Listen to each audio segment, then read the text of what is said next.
नमस्कार दोस्तों एवं प्यारे विद्यार्थियों, गुड मॉर्निंग। आज हम कक्षा 11 का दूसरा जो चैप्टर है इसका नाम है जीव जगत का वर्गीकरण। इस जीव जगत का जो वर्गीकरण है इस पाठ को रिवाइज करने की कोशिश करेंगे। सबसे पहले देखिए, पृथ्वी पर जितने भी जीव पाए जाते हैं छोटे से लेकर बड़े तक सभी प्रकार के यदि जीवों का हम अध्ययन करना चाहें तो वो बिना वर्गीकरण के संभव नहीं है। इसलिए पहली बात आती है वर्गीकरण क्यों जरूरी है, क्योंकि इस पृथ्वी के ऊपर जितने भी जीव हैं उन जीवों का यदि हम अध्ययन करना चाहें तो उसके लिए क्या होगा, वर्गीकरण की हमें ज़रूरत पड़ेगी।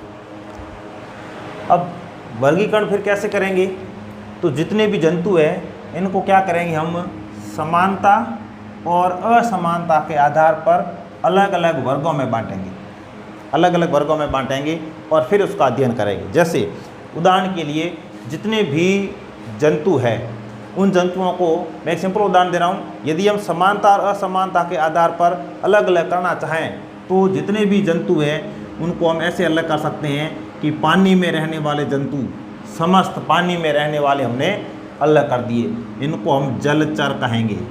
क्या कहेंगे? जलचर। इसका मतलब ये हुआ कि पानी में रहने वाले जितने भी जंतु हैं तो सबकी आपस में कुछ न कुछ लक्षणों में समानता होगी। इनमें गलफड़े पाए जाते हैं, इनका शरीर नौकाकार होता है, ये सब चीज़ें उसको कॉमन हो जाएगी।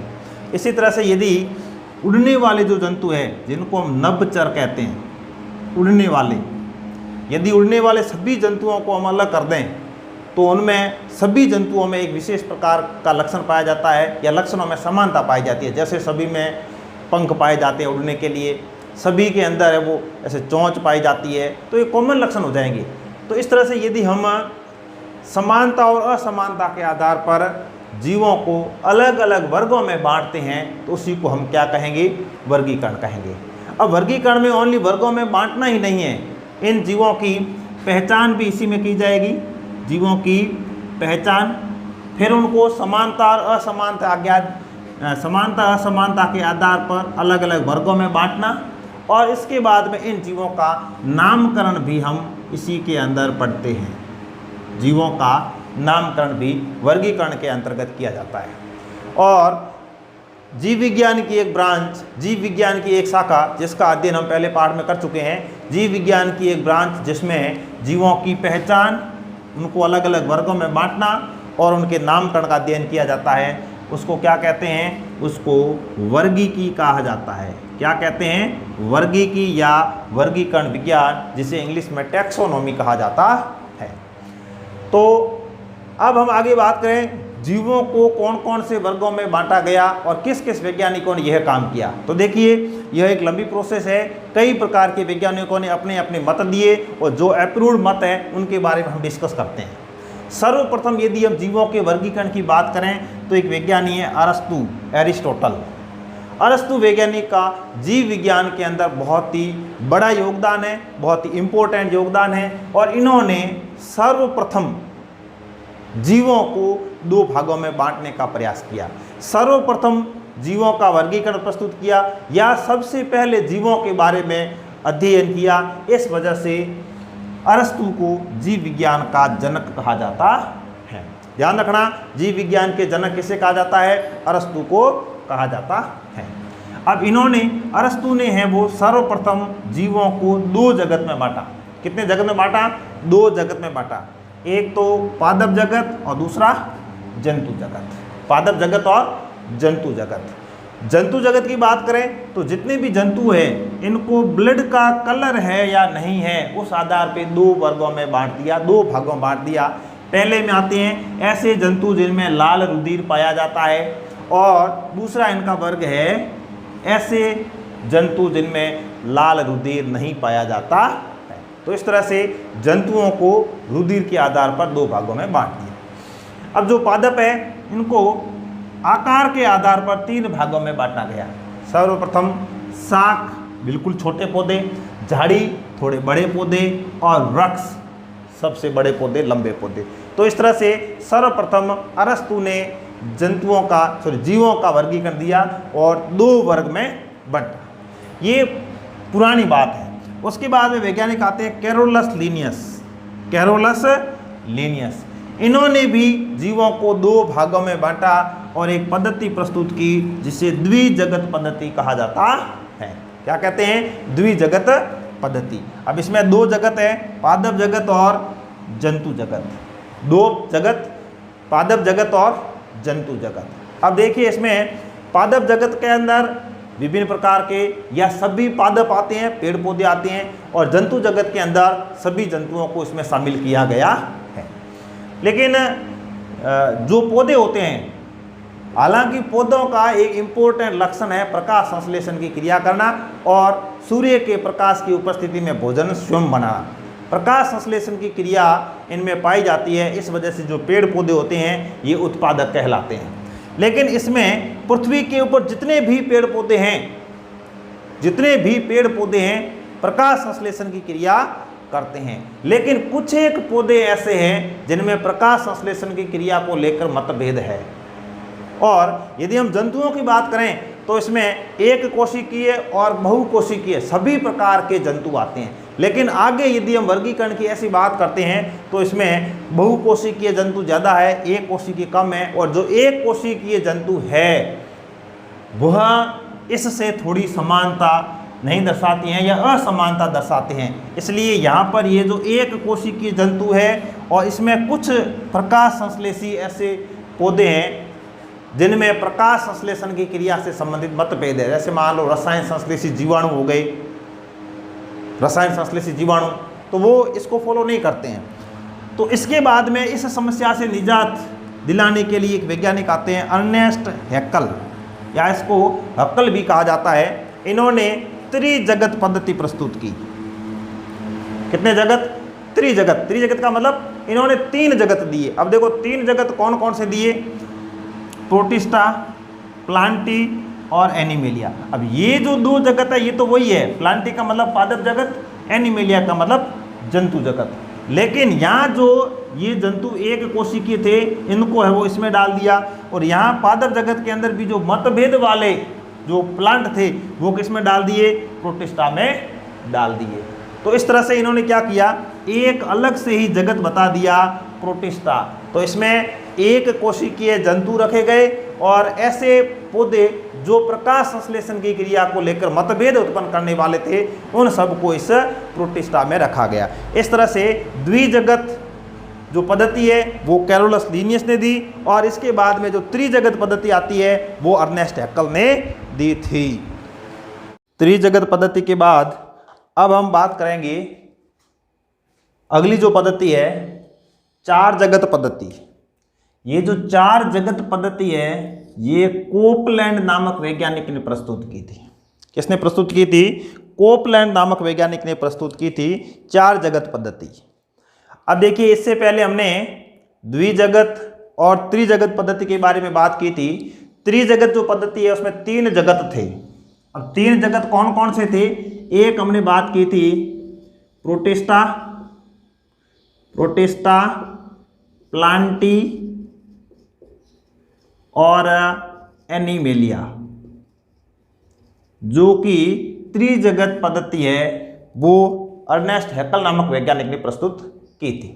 अब ये जो तीन जगत है, इन तीन जगत में थोड़ी प्रॉब्लम थी कि कुछ ऐसे जंतु थे, कुछ ऐसे जीव थे जिनमें स्पष्ट केंद्रक झिल्ली का अभाव था। स्पष्ट केंद्रक झिल्ली का अभाव था। तो अब स्पष्ट केंद्रक झिल्ली नहीं है तो ये एक विशेष लक्षण हो गया, और ऐसे जो जीव है वो एक अलग जगत में रखे गए या अलग वर्ग में रखे गए, और इसका एक अलग वर्ग बनाते हुए कोपलैंड नामक वैज्ञानिक ने चार जगत पद्धति प्रस्तुत की, और जो नया जगत है उसका नाम रखा मोनेरा। क्या नाम रखा? मोनेरा। अब मोनेरा के अंदर कौन से जीव आएंगे? ऐसे जीव जिनमें स्पष्ट केंद्रक झिल्ली का अभाव होता है, मतलब केंद्र के चारों ओर जो अलग से केंद्रक झिल्ली है या स्पष्ट केंद्रक झिल्ली है उसका अभाव होता है। तो ये एक अलग जगत आ गया मोनेरा। बाकी प्रोटिस्टा वही है, एनिमेलिया और प्लांटी के जो एक कोशिकीय जो जीव है इसको उसमें डाल दिया, जैसे अमीबा है, पैरामीशियम है, प्लांटी में पादप आएंगे, एनिमेलिया के अंदर जंतु आते हैं। अब ये और मोनेरा के अंदर जीवाणु आते हैं। इस तरह से 4 जगत पद्धति है वो कोपलैंड के द्वारा प्रस्तुत की गई। अब ये पद्धति प्रस्तुत करने के बाद भी इसमें थोड़ी सी प्रॉब्लम ये थी कि कुछ ऐसे जंतु है, कुछ ऐसे जीव है जो मृतपोषी होते हैं। कैसे होते हैं? मृतपोषी होते हैं, जो मरे हुए सड़े गले जो अवशेष है उन अवशेषों से अवशोषण की विधि के द्वारा अपना भोजन प्राप्त करते हैं। तो इन जीवों को किसमें शामिल किया जाए? तो ये सुधार करने के लिए सबसे लास्ट में आर.एच. व्हिटेकर नामक वैज्ञानिक ने 1969 के अंदर पंच जगत प्रणाली प्रस्तुत की। कैसी प्रणाली प्रस्तुत की? पंच जगत प्रणाली प्रस्तुत की। और ये जो प्रणाली है वर्तमान में यही प्रणाली है वो सर्वमान्य है। वर्गीकरण की दृष्टि से सर्वाधिक मान्यता प्राप्त प्रणाली कौन सी है? पंच जगत प्रणाली। कब प्रस्तुत की गई? 1969 के अंदर। और कौन से वैज्ञानिक ने थी? आर.एच. व्हिटेकर ने दी थी। अब 4 जगत तो यही है। अब 5वां जगत जिसमें मृतपोषी जीवों को रखा जाता है या रखा गया, उसका नाम क्या है? तो मैं यहां पर 5 जगत के नाम लिख दूं। सर्वप्रथम सबसे पहले जगत कौन सा? मोनेरा। दूसरा जगत कौन सा? प्रोटिस्टा। कौन सा जगत है? प्रोटिस्टा। और नंबर 3 जो नया जगत आया है इसको अपन कहते हैं फंजाई या कवक। और नंबर 4 जो जगत है वो है प्लांटी। और 5 नंबर जो है वो है एनिमेलिया। इस तरह से वर्तमान के अंदर जितने भी जीव है उन जीवों को हमने कितने जगत में बांटा? 5 जगत में बांटा। अब ये 5 जगत कौन कौन से हैं? विकास के हिसाब से बात करें, विकास की दृष्टि से बात करें तो इनका विकास का क्रम यही है। सबसे पहले मोनेरा, फिर प्रोटिस्टा, फिर फंजाई, प्लांटी और एनिमेलिया। सबसे ज्यादा विकसित कौन से हैं? एनिमेलिया। सबसे कम विकसित कौन से हैं? मोनेरा। अब देखो सबसे कम विकसित कैसे हैं? इसमें कौन से जीव रखे गए? ऐसे जीव रखे गए जिसमें स्पष्ट केंद्रक झिल्ली का अभाव होता है। अब ये जो प्रोटिस्टा है, अब इसमें क्या होगा? ये इससे थोड़े विकसित है। क्यों है? क्योंकि ये एक कोशिकीय है लेकिन इसमें स्पष्ट केंद्रक झिल्ली पाई जाती है। और ये जो फंजाई है, फंजाई जिसे हम कवक कहते हैं, हिंदी में क्या कहा जाता है? कवक कहा जाता है। ये इनसे विकसित जीव है क्योंकि इनमें कोशिका भित्ति पाई जाती है जिसका निर्माण काइटिन से होता है और ये मृतपोषी होते हैं। फिर है प्लांटी जिसमें समस्त पौधे रखे जाते हैं। और सबसे लास्ट में आता है एनिमेलिया या जंतु जगत। तो इस तरह से जो पंच जगत प्रणाली है इसमें 5 जगत दिए गए: मोनेरा, प्रोटिस्टा, फंजाई, प्लांटी और एनिमेलिया। देखिए पंच जगत प्रणाली जो कि आर.एच. व्हिटेकर के द्वारा 1969 में प्रस्तुत की गई, इसमें जो 5 जगत थे, यदि हम 5 जगत का तुलनात्मक अध्ययन करें तो सबसे पहले हम बात करते हैं कोशिका का प्रकार। कोशिका का प्रकार है वो मोनेरा प्रोकैरियोटिक है और बाकी सभी यूकैरियोटिक है। देखो प्रोकैरियोटिक और यूकैरियोटिक का मतलब यही होता है कि प्रोकैरियोटिक ऐसे जीव जिनमें स्पष्ट केंद्रक झिल्ली नहीं पाई जाती है या जो कोशिकांग है उस पर झिल्ली नहीं पाई जाती है, झिल्लीबद्ध कोशिकांग इसमें नहीं पाए जाते हैं। तो ओनली जो मोनेरा है वो प्रोकैरियोटिक है। प्रोटिस्टा, फंजाई, प्लांटी, एनिमेलिया ये सभी यूकैरियोटिक के अंदर आते हैं। अब यूकैरियोटिक का मतलब क्या है? ऐसी कोशिकाएं, ऐसे जंतु जिनमें झिल्लीबद्ध कोशिकांग या केंद्रक झिल्ली के ऊपर आवरण पाया जाता है। दूसरा हम बात करते हैं कोशिका भित्ति। अब देखिए कोशिका भित्ति की बात करें तो जो मोनेरा जगत है इसमें जो भित्ति है वो सेल्यूलोज रहित पाई जाती है, बनी हुई हो सकती है, पेप्टाइड ग्लाइकेन की बनी हुई हो सकती है। प्रोटिस्टा है तो उसमें कुछ जीवों के अंदर कोशिका भित्ति उपस्थित होती है और कुछ एक के अंदर नहीं पाई जाती है। जैसे बात करें अमीबा है, पैरामीशियम है, तो इनमें कोशिका भित्ति नहीं पाई जाती। यूग्लिना है उसमें एक प्रोटीन की परत पाई जाती है। फंजाई है उसमें जो कोशिका भित्ति है वो काइटिन से बनी होती है, काइटिन की बनी होती है। बहुत ही इंपॉर्टेंट परीक्षा की दृष्टि से सवाल, परीक्षा में सवाल आ सकता है कवक या फंजाई की जो कोशिका भित्ति है उसका निर्माण किससे होता है, तो काइटिन के द्वारा होता है। अब ये जो काइटिन है, इसी काइटिन का उपयोग आर्थ्रोपोडा, जब हम संघ की बात करते हैं तो वहां पर कीटों का जो कंकाल होता है, कीटों का जो बाह्य कंकाल होता है वो भी काइटिन से मिलकर बना होता है। ये एक तरह का पॉलीसेकेराइड है। अब जो प्लांटी है उनमें कोशिका भित्ति पाई जाती है, निर्माण किससे होगा, सेलुलोज के द्वारा होगा, इससे ये ज्यादा इंपॉर्टेंट है। और एनिमेलिया के अंदर कोशिका भित्ति नहीं पाई जाती है। इसके बाद में बात करें केंद्रक झिल्ली। अब केंद्रक झिल्ली तो हमें पता है कि मोनेरा जगत में ही एब्सेंट होती है, बाकी सभी में प्रेजेंट होती है या पाई जाती है। अब ये जो केंद्रक झिल्ली एब्सेंट है, इसी वजह से इनको प्रोकैरियोटिक कहा जाता है। केंद्रक झिल्ली एब्सेंट इसलिए प्रोकैरियोटिक भी है, तो ये प्रोकैरियोटिक और यहाँ पर एब्सेंट, बाकी सभी यूकैरियोटिक, तो बाकी सभी में कोशिका झिल्ली है वो पाई जाती है। काय संरचना मतलब उनका जो शरीर है, इसमें मोनेरा एक कोशिकीय होते हैं और प्रोटिस्टा एक कोशिकीय होते हैं, बाकी फंजाई, प्लांटी, एनिमेलिया ये बहुकोशिकीय होते हैं। तो मोनेरा और प्रोटिस्टा ये दोनों जो जगत है या इन दो जगत के अंदर आने वाले जीव है वो एक कोशिकीय होते हैं, बाकी सभी बहुकोशिकीय होते हैं। और विकास की दृष्टि से बात करें तो फंजाई के अंदर उत्तक पाए जाते हैं, प्लांटी के अंदर उत्तक और अंग पाए जाते हैं, एनिमेलिया के अंदर अंग और अंग तंत्र मिलते हैं या पाए जाते हैं।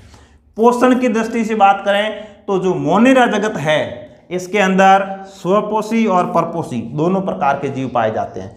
जो स्वपोषी है वो अपना भोजन स्वयं बनाते हैं, जो परपोषी है वो अपने भोजन के लिए दूसरे जीवों के ऊपर निर्भर रहते हैं। और ये जो स्वपोषी है ये भी दो प्रकार के रसायन संश्लेषी हो सकते हैं और प्रकाश संश्लेषी हो सकते हैं। परपोषी है ये मृतपोषी भी हो सकते हैं और परजीवी हो सकते हैं। प्रोटिस्टा है ये स्वपोषी होते हैं। फंजाई है ये मृतपोषी होते हैं। बहुत ही इंपॉर्टेंट प्रश्न, मृतपोषी के आधार पर ही पांचवें जगत जो फंजाई हम बोलते हैं इसी की उत्पत्ति हुई या ये पांचवा जगत बनाया गया। प्लांटी स्वपोषी होते हैं, सबको पता है, हरे जो पेड़ पौधे होते हैं वो प्रकाश संश्लेषण की क्रिया के द्वारा अपना भोजन स्वयं बनाते हैं, इसी वजह से इसको स्वपोषी कहा जाता है। और जो एनिमेलिया है ये अपना भोजन स्वयं नहीं बनाते, पेड़ पौधों के ऊपर निर्भर रहते हैं या अन्य जीवों के ऊपर निर्भर रहते हैं, इस वजह से इनको परपोषी कहा जाएगा। अब यदि हम प्रजनन की बात करें तो जीवाणुओं के अंदर जो जनन है वो संयुग्मन के द्वारा होता है। प्रोटिस्टा के अंदर संयुग्मन और युग्मक संलयन के द्वारा होता है। और फंजाई, प्लांटी और एनिमेलिया इनमें क्या होता है, निषेचन पाया जाता है। उदाहरण की बात करें तो मोनेरा के अंदर समस्त प्रकार के जीवाणु रखे गए हैं। प्रोटिस्टा के अंदर अमीबा, पैरामीशियम, प्लाज्मोडियम ये सब इसके अंदर आते हैं। और फंजाई की बात करें तो इसमें फंजाई जिसे हम कवक कहते हैं हिंदी में, इसके अंदर जैसे मान लो ये यीस्ट आ जाएगा, पेनिसिलियम आ जाएगा। और प्लांटी है तो उसके अंदर सभी प्रकार के पौधे आते हैं। और एनिमेलिया है उसके अंदर सभी प्रकार के जंतु, गाय, भैंस, बकरी, कुत्ता, बिल्ली आदि। अब हम बात करें मोनेरा जगत। मोनेरा जगत की बात करें तो ये प्रोकैरियोटिक और यूनिसेल्युलर जो ऑर्गेनिज्म है, जो जीव है वो मोनेरा के अंदर रखे गए हैं। जैसा कि अभी हमने एक तुलनात्मक टेबल बनाई थी उससे ये स्थिति क्लियर हो गई थी।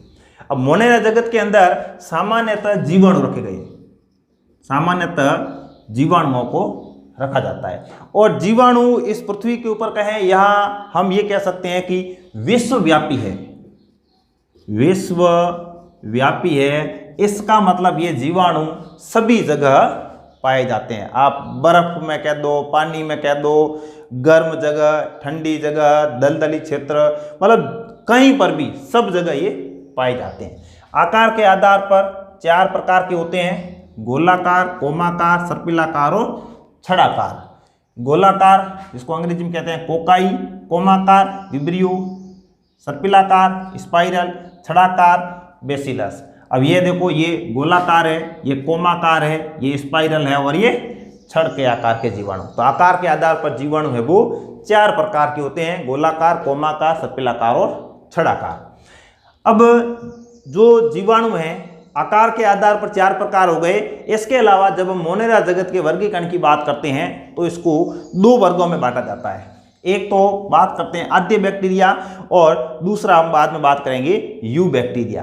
तो आद्य बैक्टीरिया है, ये पुराने प्रकार के जीवाणु हैं और कठिन वास स्थानों पर पाए जाते हैं। लवणीय क्षेत्र, कच्छ या दलदली क्षेत्र में ये पाए जाते हैं। कोशिका भित्ति इनमें विशिष्ट प्रकार की पाई जाती है।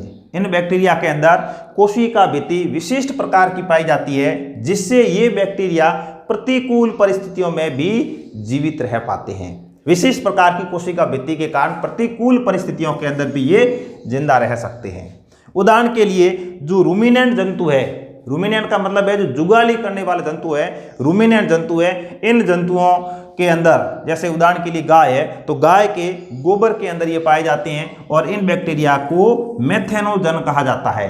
मेथेनोजन का मतलब क्या हुआ, ये मेथेन का निर्माण करते हैं और इसी मेथेन के कारण गाय का जो गोबर होता है उसमें एक विशिष्ट प्रकार की गंध आती है, वो मेथेन के कारण आती है और इस मेथेन का निर्माण है वो मेथेनोजन बैक्टीरिया के द्वारा किया जाता है। यू बैक्टीरिया की बात करें तो इनकी जो पहचान होती है वो कठोर कोशिका भित्ति, कठोर कोशिका भित्ति और एक कशाभिका के द्वारा की जाती है, ये इनकी पहचान है। अब इसमें सामान्यतः साइनोबैक्टीरिया आते हैं। साइनोबैक्टीरिया को हम नीले हरे शैवाल या इनको बीजीए भी कहते हैं, ब्लू ग्रीन एल्गी, नीले हरे शैवाल भी इनको कहा जाता है और इनके अंदर पादपों की तरह क्लोरोफिल ए पाया जाता है। बहुत ही इंपॉर्टेंट सवाल, जो यू बैक्टीरिया है इसके अंतर्गत ही आते हैं साइनोबैक्टीरिया और साइनोबैक्टीरिया को नीले हरे शैवाल भी कहा जाता है। शैवाल नहीं होते लेकिन इनको नीले हरे शैवाल कहा जाता है, जिसको शॉर्ट में बीजीए, ब्लू ग्रीन एल्गी कहा जाता है और इस बीजीए के अंदर पादपों की तरह क्लोरोफिल ए पाया जाता है। अब ये प्रकाश संश्लेषी स्वपोषी होते हैं, एक कोशिकी होते हैं, जो कि मोनेरा की बात कर रहे हैं तो इसमें सभी एक कोशिकीय जीवी है, कॉलोनी बनाकर रह सकते हैं और तंतुमय इनकी संरचना हो सकती है। और इसके उदाहरण हैं नॉस्टॉक और एनाबिना। नॉस्टॉक और एनाबिना ये नाइट्रोजन स्थिरीकरण का काम करते हैं, नाइट्रोजन यौगिकीकरण का काम करते हैं और इसके लिए इनमें हेटेरोसिस्ट एक विशिष्ट प्रकार की सेल पाई जाती है। इस सेल के अंदर ये नाइट्रोजन यौगिकीकरण का कार्य करते हैं। अब इसी के अंदर आते हैं रसायन संश्लेषी जीवाणु। तो ये क्या करते हैं, नाइट्रेट, नाइट्राइट और अमोनिया का ऑक्सीकरण करके एटीपी का निर्माण करते हैं। परपोषी जीवाणुओं की बात करें तो प्रकृति में ये अधिक पाए जाते हैं, बहुतायत से पाए जाते हैं, अपघटक का कार्य करते हैं और हमारी दैनिक जीवन की जो गतिविधियां होती है उनको ये बैक्टीरिया प्रभावित करते हैं। दैनिक जीवन के अंदर हमारे लिए लाभदायक भी हो सकते हैं, हानिकारक भी हो सकते हैं। हानिकारक की बात करें तो ये पौधे हो चाहे जंतु, उनके अंदर विभिन्न प्रकार के रोग उत्पन्न करने का कार्य करते हैं, जैसे हैजा, टाइफाइड, टेटनस आदि रोग है वो उत्पन्न करते हैं। और पादपों के अंदर भी रोग उत्पन्न करते हैं, जैसे नींबू का जो पौधा है उसके अंदर भी रोग उत्पन्न करते हैं। लाभदायक है तो दूध से दही का निर्माण करते हैं, तो हमारे लिए उपयोगी है, लाभदायक है। प्रतिजैविक औषधियों का निर्माण, एंटीबायोटिक का निर्माण करते हैं, हम जीवाणुओं से एंटीबायोटिक प्राप्त करते हैं। इसके अलावा जो लेग्यूम पौधे होते हैं, फलीदार पौधे होते हैं, उनकी जड़ों होती है, जड़ों के अंदर जो गांठें पाई जाती है उसके अंदर विशिष्ट प्रकार के जीवाणु पाए जाते हैं जो नाइट्रोजन यौगिकीकरण का कार्य करते हैं। और इसका उदाहरण जैसे राइजोबियम, जीवाणु का नाम क्या है, राइजोबियम। जो फली वाले पौधे होते हैं, जो लेग्यूम पौधे होते हैं, उनकी जड़ों में गांठें पाई जाती है, उन गांठों के अंदर ये जीवाणु पाए जाते हैं, राइजोबियम। और ये क्या करेंगे, नाइट्रोजन के यौगिकीकरण का कार्य करते हैं। देखो बार बार नाइट्रोजन यौगिकीकरण शब्द आ रहा है, इसका मतलब ये है कि वायुमंडल के अंदर नाइट्रोजन कितनी है, 78%। सबसे अधिक वायुमंडल में सर्वाधिक जो गैस है वो है नाइट्रोजन 78%। लेकिन नाइट्रोजन एक ऐसी गैस है जिसका जीवों के द्वारा डायरेक्ट उपयोग नहीं किया जाता। पेड़ पौधे जीव जंतु इस गैस का डायरेक्ट उपयोग नहीं कर सकते। इसके लिए इनमें विशिष्ट प्रकार के जो नाइट्रोजन यौगिकीकरण वाले जीवाणु होते हैं वो इस नाइट्रोजन को विभिन्न प्रकार के यौगिकों में बदल देते हैं। जैसे ही नाइट्रोजन यौगिकों में बदल जाएगी उसके बाद जीव जंतु इस नाइट्रोजन का उपयोग कर सकते हैं। अब यदि हम जनन की बात करें, जीवाणु के अंदर जनन की बात करें तो द्विखंडन के द्वारा, कभी कभार बीजाणुओं के द्वारा, और लैंगिक जनन भी इनमें हो सकता है। बहुत कम होता है लेकिन हो सकता है। जब लैंगिक जनन की क्रिया होगी तो इसमें क्या होगा, एक जीवाणु से दूसरे जीवाणु के अंदर डीएनए का स्थानांतरण होगा या अनुवांशिक पदार्थ का स्थानांतरण होगा। दो कोशिकाएं पास पास आ जाएगी, एक कोशिका जो डीएनए का स्थानांतरण करेगी वो डोनर कहलाएगी, और एक कोशिका जो डीएनए को ग्रहण करेगी ग्राही कोशिका कहलाएगी। इस तरह से लैंगिक जनन के द्वारा डीएनए का क्या करेंगे, ये स्थानांतरण करें। अब एक माइकोप्लाज्मा, माइकोप्लाज्मा का नाम आपने सुना हो तो यह सबसे छोटी कोशिका होती है। सबसे छोटी कोशिका का नाम क्या है, माइकोप्लाज्मा। और हम पढ़ते हैं पीपीएलओ, पीपीएलओ यह भी एक तरह का, एक प्रकार का माइकोप्लाज्मा है। ये नग्न जीवधारी होते हैं, नग्न जीवधारी होते हैं। कोशिका भित्ति इनमें नहीं पाई जाती, मतलब नग्न है, इसके ऊपर कोई विशेष प्रकार का आवरण नहीं पाया जाता। अब आवरण नहीं पाया जाता है तो देखो क्या होगा, आवरण नहीं पाया जाता है, इस वजह से ये जीव क्या करते हैं, आकार बदलते रहते हैं, आकार बदलते रहते हैं। और ये आकार बदलते रहते हैं, इस वजह से इन्हें जीव जगत का जोकर कहा जाता है। माइकोप्लाज्मा नग्न होते हैं, कोशिका भित्ति नहीं पाई जाती है, कोशिका भित्ति नहीं पाई जाती है, इसका मतलब ये अपना आकार बदलते रहते हैं। आकार बदलने के कारण ही इनको जीव जगत का जोकर कहा जाता है। मोनेरा के बाद में अब हम बात करते हैं दूसरा जगत, प्रोटिस्टा। कौन सा जगत, प्रोटिस्टा। प्रोटिस्टा यूकेरियोटिक यूनिसेलुलर जीव इसमें आते हैं, ये चीज क्लियर है। सामान्यतः ये जो जीव है जलीय होते हैं, जल में पाए जाते हैं। प्रोटिस्टा जो जगत है, इस जगत के जो जीव है वो सामान्यतः जल में पाए जाते हैं। अब यदि इन जीवों के आगे यदि वर्गीकरण की बात करते हैं तो सबसे पहले इसके अंदर आते हैं क्राइसोफाइट। क्या आते हैं, क्राइसोफाइट। और इस क्राइसोफाइट के अंदर डायटम और सुनहरी शैवाल आते हैं। इनका एक स्पेशल कैरेक्टर है, इनमें जो कोशिका भित्ति होती है वो साबूदाने की तरह होती है। साबूदाने मतलब साबूदाने की तरह छिद्रित होती है, छिद्र पाए जाते हैं। और इसमें सिलिका पाई जाती है। क्या पाई जाती है, सिलिका पाई जाती है, इसलिए ये जीव नष्ट नहीं होते हैं। मृत्यु हो जाने के बाद में भी सिलिका की उपस्थिति के कारण ये जीव नष्ट नहीं होते हैं, समाप्त नहीं होते हैं। मृत होने पर समुद्र के अंदर है, यदि इनकी मृत्यु हो गई तो ये पैंदे में जमा हो जाते हैं और मृदा का निर्माण करते हैं, जिसे डायटमी मृदा कहा जाता है। अब सिलिका पाई जाने के कारण ये मृदा है वो चिकनी होती है, इसलिए इसका उपयोग है वो पॉलिश करने के लिए, तेल और सिरप इसके निस्यंदन में या इसको छानने में इसका उपयोग किया जाता है। समुद्र की बात करें तो समुद्र के जल के अंदर मुख्य उत्पादक होते हैं ये क्राइसोफाइट्स है वो मुख्य उत्पादक होते हैं। नंबर 2 डायनोफ्लेजिलेट। डायनोफ्लेजिलेट का मतलब है, डाई का मतलब दो, फ्लेजिलेट का मतलब फ्लेजिला। इसमें दो प्रकार के फ्लेजिला पाए जाते हैं, दो कशाभिकाएं पाई जाती है या दो फ्लेजिला पाए जाते हैं। और ये दोनों जो फ्लेजिला होते हैं ये एक दूसरे के लंबवत होते हैं, एक ऊपर की ओर तो एक पार्श्व दिशा में, मतलब दोनों ही लंबवत होते हैं। और इसका उदाहरण है गोनियालेक्स। उदाहरण कौन सा है, फ्लेजिलेट का उदाहरण है गोनियालेक्स। अब ये नीले रंग के, हरे रंग के, भूरे रंग के, लाल रंग के कैसे भी हो सकते हैं। लेकिन समुद्र में क्या होता है, कभी कभार इनकी संख्या विस्फोटक स्थिति में बढ़ जाती है, अचानक इनकी संख्या बढ़ जाती है तो समुद्र का पानी है वो लाल रंग का दिखाई देने लगता है। इनका विस्फोट होने पर, इनकी संख्या अचानक बढ़ने पर समुद्र का पानी हमें लाल रंग का दिखाई देता है। नंबर 3 यूग्लिनोइड। प्रोटिस्टा का जो तीसरा वर्ग है वह यूग्लिनोइड। यूग्लिनोइड इसका सिंपल सा एक उदाहरण है यूग्लिना। यूग्लिनोइड का उदाहरण क्या है, यूग्लिना। और ये यूग्लिना बहुत ही इंपॉर्टेंट प्रोटिस्टा है। यह स्वच्छ और स्थिर जल में पाया जाता है, स्वच्छ और स्थिर जल में पाया जाता है। और बाहर की ओर एक प्रोटीन की परत पाई जाती है जिसे पेलिकल कहा जाता है, बहुत इंपॉर्टेंट। यूग्लिना में बाहर की ओर एक प्रोटीन की परत पाई जाती है। इसमें कोशिका भित्ति नहीं होती है, एक परत पाई जाती है जिसे पेलिकल कहा जाता है। इसमें भी दो कसा पाए जाते हैं, एक छोटा होता है और दूसरा लंबा होता है।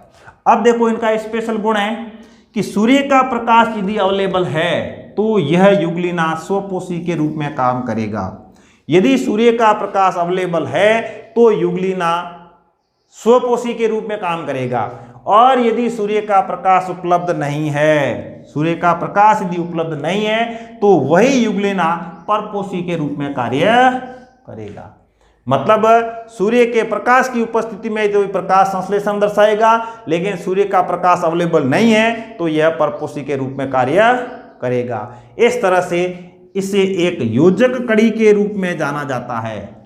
और योजक कड़ी किसके बीच में? स्वपोषी और परपोषी। स्वपोषी और परपोषी के बीच की योजक कड़ी किसे कहा जाता है? युग्लिना को कहा जाता है। बहुत ही इंपॉर्टेंट सवाल।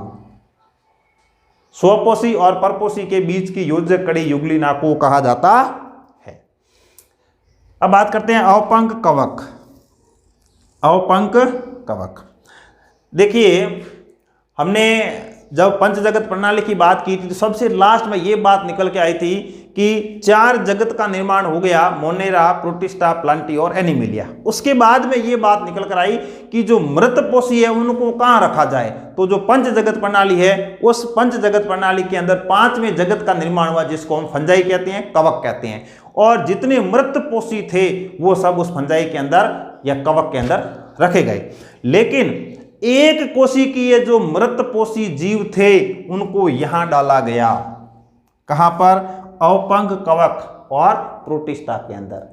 तो यदि कवक की बात करते हैं, फंजाई की बात करते हैं, तो बहुकोशिकीय कवक तो फंजाई के अंदर, कवक के अंदर रखे गए, लेकिन जो एक कोशिकीय कवक है उनको प्रोटिस्टा के अंदर रखा गया। इसका ध्यान रखना भी।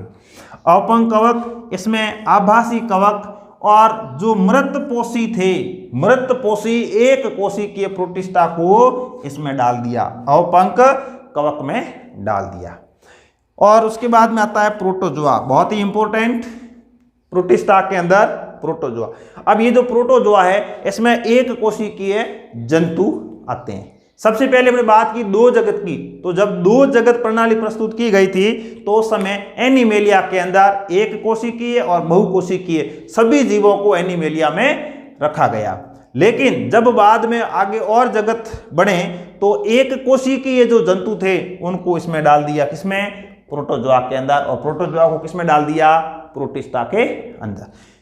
कई बुक्स के अंदर एनिमेलिया के अंदर ही प्रोटोजोआ को लिखा गया है। तो प्रोटोजोआ क्या है? जंतु है। लेकिन कैसे जंतु है? एक कोशिकीय जंतु है। अब एक कोशिकीय जंतु है, इस वजह से इसको हम प्रोटिस्टा में पढ़ते हैं।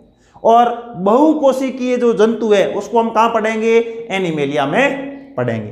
तो इसका भी ध्यान रखना है। एक कोशिकीय जंतु है वो प्रोटिस्टा के अंदर, प्रोटोजोआ में पढ़ते हैं, लेकिन बहुकोशिकीय जो जंतु है उसको कहां पढ़ेंगे? एनिमेलिया में पढ़ेंगे। और यदि कवक की बात करें तो बहुकोशिकीय कवक को किसमें पढ़ा जाएगा? कवक या फंजाई में। लेकिन ऐसे एक कोशिकीय कवक है, इनका इंपॉर्टेंट कैरेक्टर मृतपोषी है, तो एक कोशिकीय मृतपोषी जो कवक है उनको प्रोटिस्टा में अवपंक कवक के अंदर डाल दिया।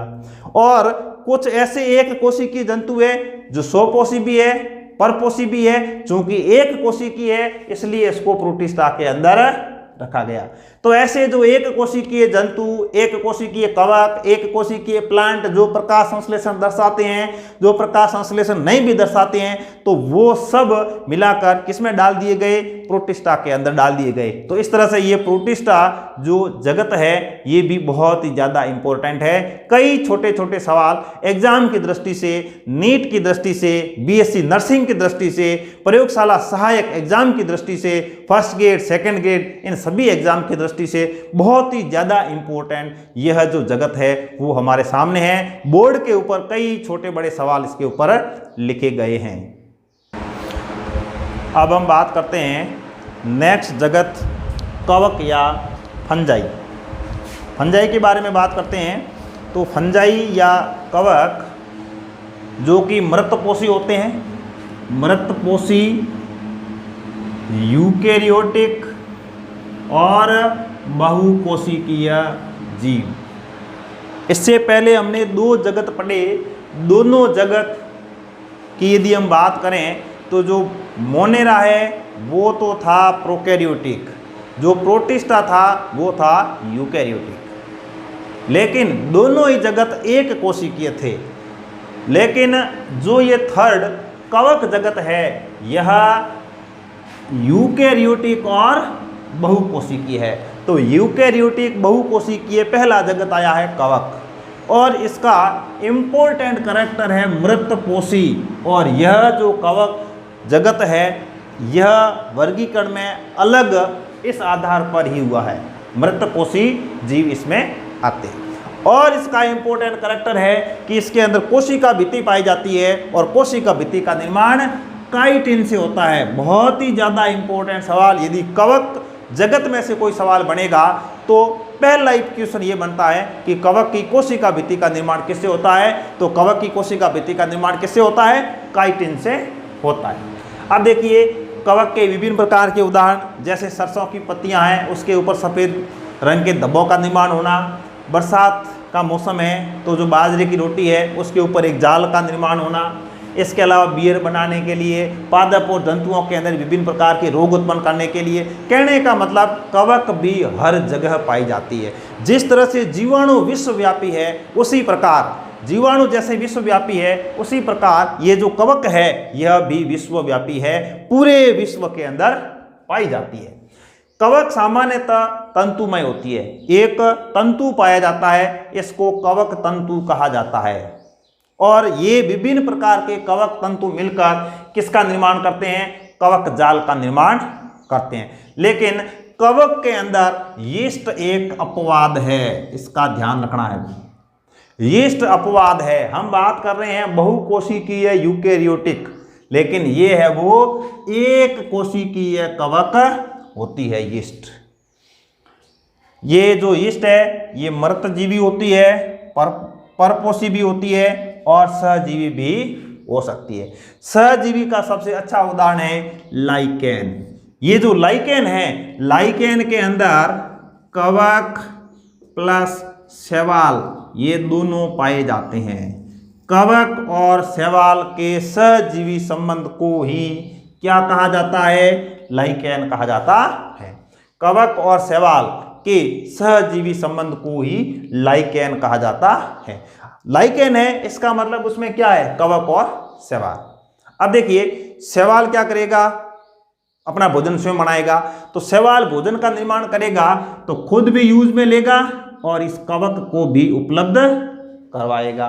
लेकिन जो कवक है वो क्या करेगी, अब कवक भोजन का निर्माण तो नहीं कर सकती, लेकिन शैवाल का जो शरीर होता है वो थैलस के रूप में होता है, जड़ तनापत्ति नहीं पाई जाती है। लेकिन इस कवक के अंदर क्या है, थैलस नहीं पाया जाता है, इसका शरीर होता है। तो शैवाल को यह स्थिर रहने के लिए स्थान उपलब्ध करवाता है। तो ये जो कवक और शैवाल है इन दोनों का जो सहजीवी संबंध है इसी को लाइकेन कहा जाता है।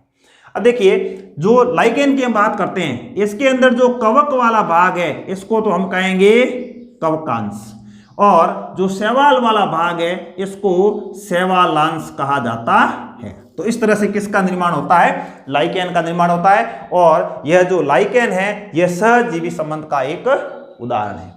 अब यदि हम इस कवक के अंदर जनन की बात करें तो जनन सबसे पहले कायिक, तो कायिक जनन इसमें खंडन, विखंडन और मुकुलन इस विधि के द्वारा होता है। अलैंगिक जनन है वो बीजाणु, दानी बीजाणु और चल बीजाणु के द्वारा होता है। और लैंगिक जनन की बात करें तो लैंगिक जनन इसमें निषिक्तांड, एस्कस बीजाणु और बेसिडियम बीजाणु के द्वारा होता है। इसके अलावा जो भी बीजाणु हैं इन बीजाणुओं का निर्माण है वो फलन काय के अंदर होता है, जिसको एस्कोकार्प भी कहा जाता है। इस तरह से हमने बात की कवक के बारे में सामान्य जानकारी प्लस कवक के अंदर जो जनन की विभिन्न प्रकार की विधियां हैं वो उसके बारे में हमने बात की। नेक्स्ट हम बात करते हैं कवक का वर्गीकरण। अब हम बात करते हैं कवक का जो वर्गीकरण है कवक को 4 वर्गों में बांटा जाता है। कितने वर्गों में बांटा जाता है? 4 वर्गों में बांटा जाता है। Number 1 phycomycetes, number 2 ascomycetes, number 3 बेसिडियोमाइसीट्स और नंबर 4 ड्यूटेरोमाइसीट्स। पहले तो ये जो चारों नाम है ये आपको ऐसे नंबर वाइज याद होने चाहिए। चारों नंबर वाइज याद करने हैं, फाइकोमाइसीट्स, एस्कोमाइसीट्स, बेसिडियोमाइसीट्स और ड्यूटेरोमाइसीट्स। अब इन हर एक क्लास के अलग अलग लक्षण की बात करें तो फाइकोमाइसीट्स, फाइको जो शब्द है, फाइको का मतलब होता है शैवाल, और माइसीट्स जहां भी आता है इसका मतलब उसका संबंध है वो कवक से है। तो दोनों चीजें ध्यान रखनी है। फाइको किससे रिलेटेड है? शैवाल से संबंधित है। माइसीट्स किससे संबंधित है? कवक से संबंधित है। जैसे देखो, शैवालों का अध्ययन करने वाली जो ब्रांच है उसको हम फाइकोलॉजी कहते हैं। क्या कहते हैं? फाइकोलॉजी। तो फाइकोलॉजी का मतलब क्या है? शैवाल विज्ञान। इसको क्या कहेंगे? शैवाल विज्ञान। तो जीव विज्ञान की वह शाखा जिसमें शैवालों का अध्ययन किया जाता है शैवाल विज्ञान या फाइकोलॉजी कहलाता है। और कवक का अध्ययन इसको माइकोलॉजी कहा जाता है। क्या कहते हैं? माइकोलॉजी, मतलब कवक विज्ञान, माइकोलॉजी या कवक विज्ञान। तो हम बात कर सकते हैं, तो हम कह सकते हैं कि जीव विज्ञान की वह शाखा जिसमें किसका अध्ययन किया जाए? कवकों का अध्ययन किया जाए, माइकोलॉजी या कवक विज्ञान कहलाता है। तो मेरे समझाने का मतलब यह है कि ये फाइकोमाइसीट्स है, इसका मतलब ये जो कवक है इनमें शैवालों के लक्षण पाए जाते हैं, शैवालों के गुण पाए जाते हैं, इसलिए इसको शैवालीय कवक कहा जाता है। भाई परीक्षा में सवाल आ जाए शैवालीय कवक किसे कहा जाता है, तो फाइकोमाइसीट्स को कहा जाता है। एस्कोमाइसीट्स, देखो एस्को एस्कस से बना है और एस्कस का मतलब होता है थैला, इसलिए इसको थैली कवक भी कहा जाता है। बेसिडियोमाइसीट्स है, इसको सामान्यतः मशरूम कहते हैं। क्या कहते हैं? मशरूम कहते हैं। और ड्यूटेरोमाइसीट्स है, ये कवक का जो चौथा वर्ग है, इसमें अपूर्ण जानकारी होने के कारण ये अपूर्ण कवक है या इसमें अपूर्ण कवक आते हैं। अब देखिए फाइकोमाइसीट्स, अब शैवालीय कवक है। शैवाल कहाँ पाई जाती है? पानी में पाई जाती है। तो ये जलीय होते हैं। सड़ी गली लकड़ी या नम जगह या सीलन भरे स्थान, जैसे कोई वृक्ष है और बीच में छीलन है तो उसमें ये पाई जाती है। इसका उदाहरण है म्यूकर, राइजोपस, जो रोटी के ऊपर जाल का निर्माण होता है वो राइजोपस के कारण होता है, इसलिए इसे रोटी कवक कहा जाता है। ये जो एल्ब्यूगो है, एल्ब्यूगो सरसों की पत्तियों के ऊपर जो सफेद रंग के जो धब्बे बनते हैं, सरसों में सफेद कीट रोग के लिए जिम्मेदार है एल्ब्यूगो। परीक्षा में सवाल आ जाए सरसों के ऊपर सफेद कीट रोग के लिए कौन सी कवक जिम्मेदार है, तो क्या नाम हो जाएगा? एल्ब्यूगो। कौन से वर्ग में आती है? फाइकोमाइसीट्स के अंदर आती है। अब इस वर्ग की जो कवक है वह अपट्टीय होती है और अपट्टीय होने से बहुकेंद्रकित हो जाती है। पहले हमने बात की थी कवक तंतुमय होती है और कवक का जो तंतु है वो कवक तंतु कहलाता है और ये तंतु मिलकर कवक जाल का निर्माण करते हैं।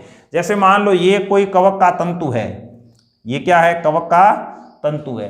अब इस कवक में यदि पट्ट पाए जाते हैं, मान लो ये पट्ट फिर ये पट्ट, यदि पट्ट पाए जाते हैं तो इसको हम क्या कहेंगे?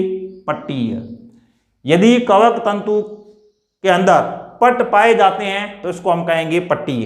तो जो फाइकोमाइसीट्स है वो तो होती है अपट्टीय, मतलब पट्ट नहीं पाए जाते। लेकिन एस्कोमाइसीट्स, बेसिडियोमाइसीट्स और ड्यूटेरोमाइसीट्स ये तीनों ही पट्टीय होती है, मतलब इनमें पट्ट पाए जाते हैं। तो पट्टीय, पट्टीय और पट्टीय।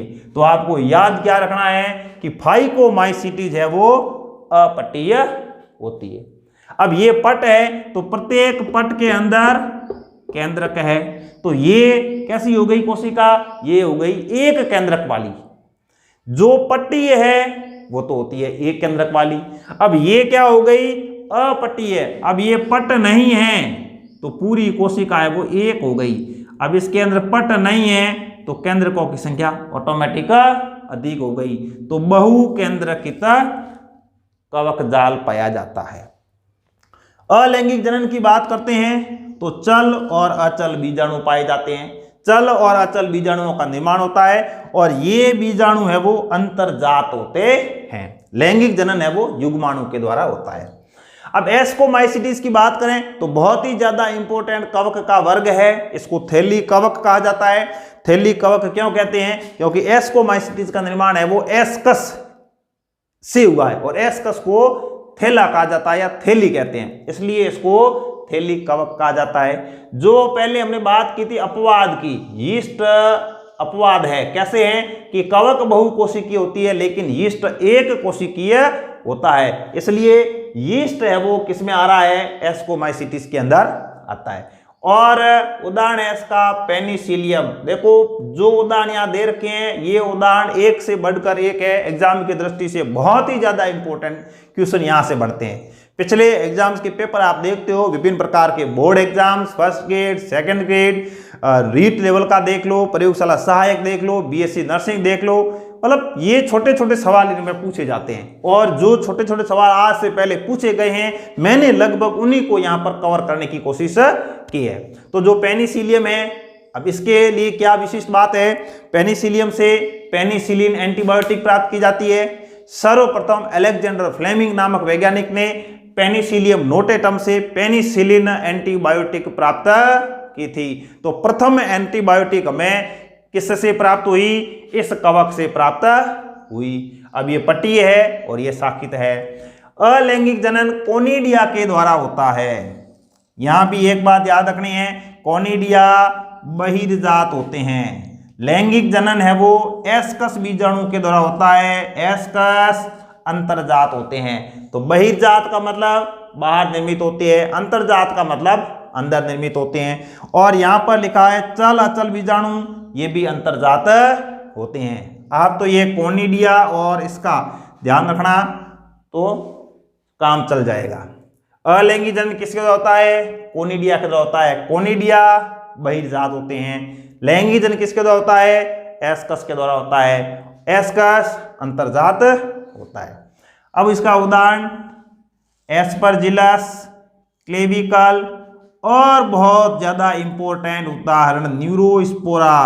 क्या नाम है? न्यूरोस्पोरा। इस न्यूरोस्पोरा को पादप जगत का ड्रोसोफिला कहा जाता है। बहुत ज्यादा इंपॉर्टेंट सवाल, पादप जगत का ड्रोसोफिला किसे कहा जाता है? न्यूरोस्पोरा को कहा जाता है।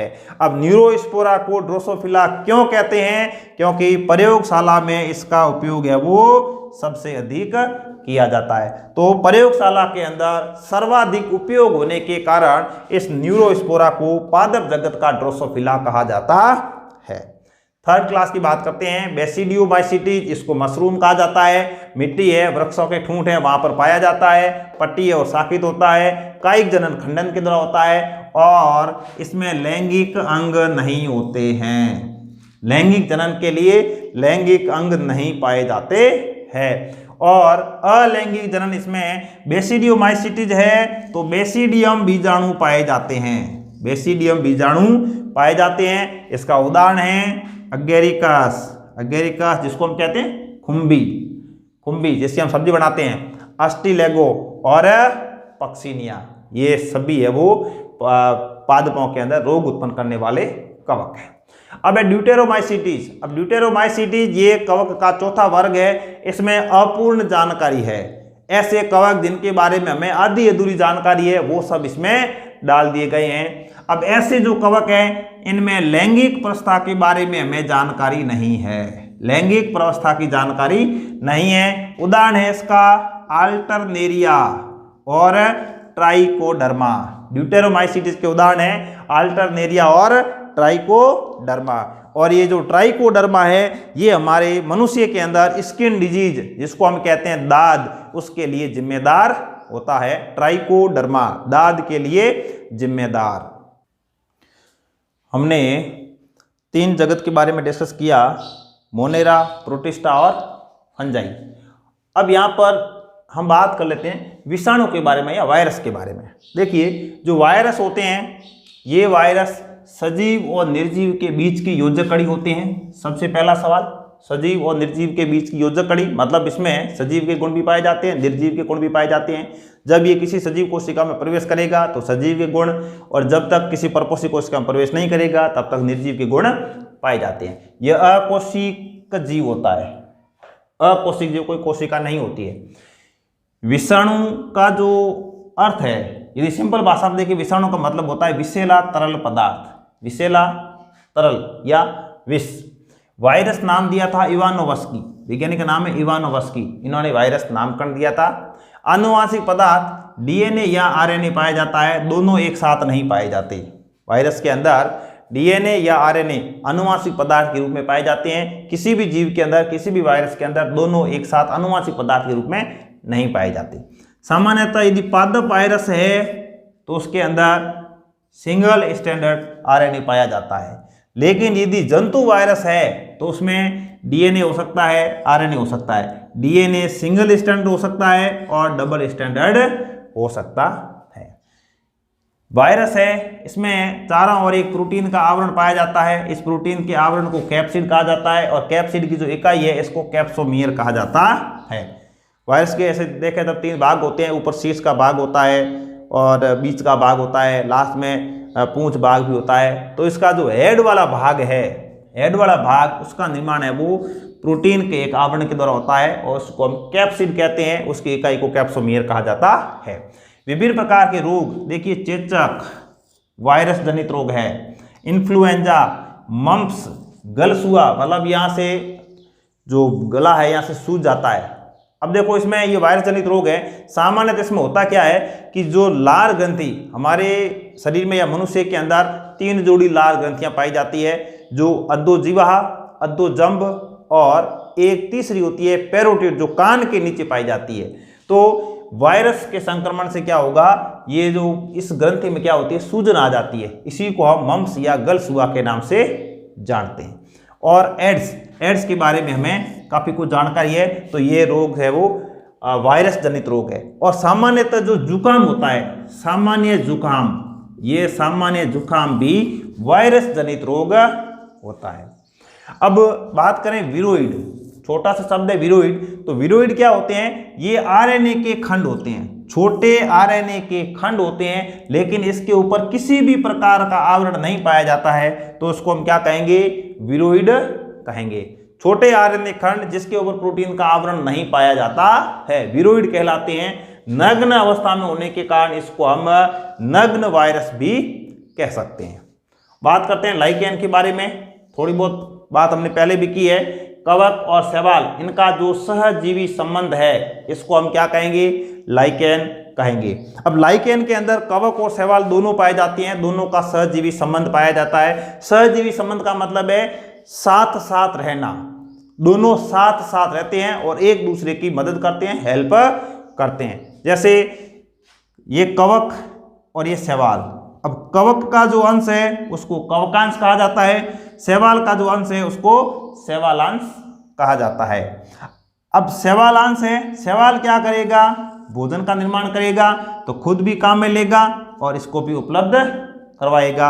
अब कवक के पास में भोजन नहीं है, कवक क्या करता है, आश्रय प्रदान करता है, खुद भी खड़ा रहेगा और इस कवक को है वो आश्रय प्रदान करने का कार्य करता है। तो इस तरह से ये जो लाइकेन है, ये कवक और शैवाल के बीच का सहजीवी संबंध है।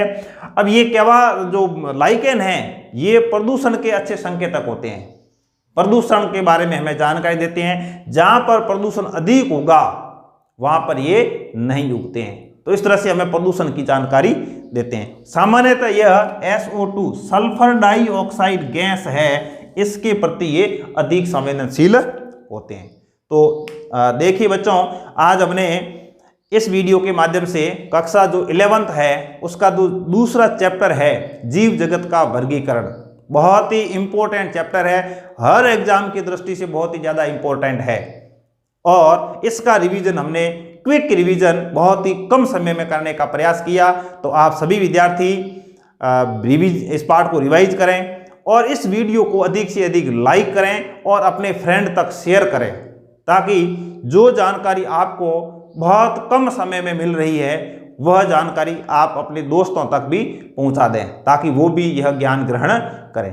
क्योंकि ये जो पाठ हमने बायो के पढ़े हैं उस समय कोरोना समाप्ति के बाद जस्ट स्कूल खुले ही थे, तो उस समय कई विद्यार्थी स्कूल में आए थे, कई स्कूल नहीं भी आए थे। तो उन सभी विद्यार्थियों को इस वीडियो का फायदा मिले, इसलिए आप अधिक से अधिक अपने दोस्तों तक शेयर करें। और आपने अभी तक मेरे इस चैनल को सब्सक्राइब नहीं किया है तो आप सब्सक्राइब करें, नोटिफिकेशन बटन दबाएं ताकि नेक्स्ट वीडियो आपको तुरंत मिल जाए। तो इस तरह से हमने आज इस दूसरे पार्ट को रिवाइज किया है।